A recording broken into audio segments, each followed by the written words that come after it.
নিজের দেশকে কি খাদের কিনারায় ঠেলে দিচ্ছেন তারেক রহমান?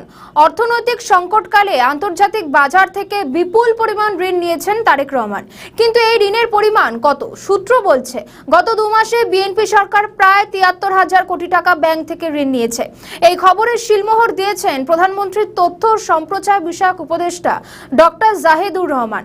তিনি বলেন, এই বিপুল পরিমাণ ঋণের জেরে কিছুটা চাপ তৈরি হতে পারে এবং এর প্রভাব বাংলাদেশের জনগণের উপরেও পড়তে পারে। তবে পরিস্থিতি এখনো সংকটজনক অবস্থায় পৌঁছয়নি বলে জানান তিনি।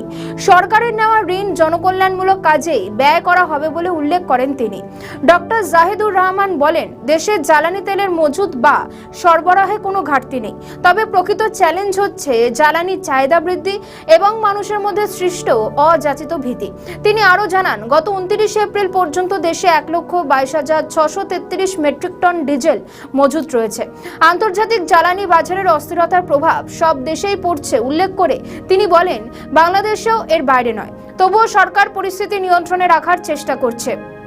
জ্বালানির দাম বৃদ্ধি প্রসঙ্গে তিনি বলেন, আন্তর্জাতিক বাজারে মূল্যবৃদ্ধির প্রভাব বাংলাদেশের বাজারেও রীতিমতোভাবে পড়ছে, তবে সরকার চেষ্টা করছে যাতে এর প্রভাব সাধারণ মানুষের উপর কম পড়ে।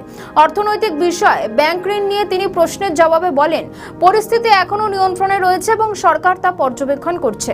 জ্বালানির দাম বৃদ্ধি প্রসঙ্গে তিনি জানান, আন্তর্জাতিক বাজারে মূল্যবৃদ্ধির প্রভাব দেশীয় বাজারেও পড়ছে, তবে সরকার চেষ্টা করছে যেন জ্বালানির মূল্যবৃদ্ধির প্রভাব সাধারণ মানুষের উপর কম পড়ে।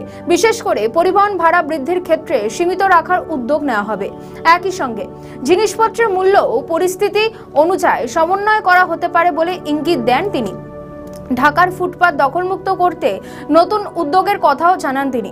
হকারদের জন্য বিকল্প ব্যবস্থা হিসেবে নগরের 8টি নির্দিষ্ট স্থানে নৈশ বাজার স্থাপনের পরিকল্পনা করছে সরকার। এর মাধ্যমে একদিকে যেমন ফুটপাত দখলমুক্ত হবে, অন্যদিকে হকারদের জীবিকাও বজায় থাকবে বলে আশা করা হচ্ছে। সব মিলিয়ে জ্বালানি পরিস্থিতি, অর্থনীতি, নগর ব্যবস্থাপনা এবং সংস্কৃতি সব ক্ষেত্রেই সরকার সমন্বিতভাবে কাজ করছে বলে তথ্য তুলে ধরেন প্রধানমন্ত্রীর তথ্য ও সম্প্রচার উপদেষ্টা। ব্যবসায়ীরা বলছেন, ব্যাংক ব্যবস্থা থেকে সরকারি ঋণ যত বাড়ে বেসরকারি খাত ততই সংকটে পড়ে, কারণ বেসরকারি খাত মূলধনের বড় উৎসই হলো ব্যাংক সংস্থা। এর জন্য তারা ব্যয়ের ক্ষেত্রে দক্ষতা বাড়ানোর পরামর্শ দেন সরকারকে। অর্থনীতিবিদরা বলছেন, সরকারের শুরু থেকেই প্রয়োজন ছিল খরচ কমানোর পথ বের করা, কিন্তু সেটা করা হয়নি। অন্তর্বর্তী সরকার যে সংস্কারগুলো শুরু করেছিল তার অনেকগুলি এ সরকার বাতিল করেছে, ফলে দাতা সংস্থাগুলো ঋণ দিতে চাইছে না। সব মিলিয়ে অর্থনৈতিক ক্ষতিকর অবস্থার দিকে যাচ্ছে।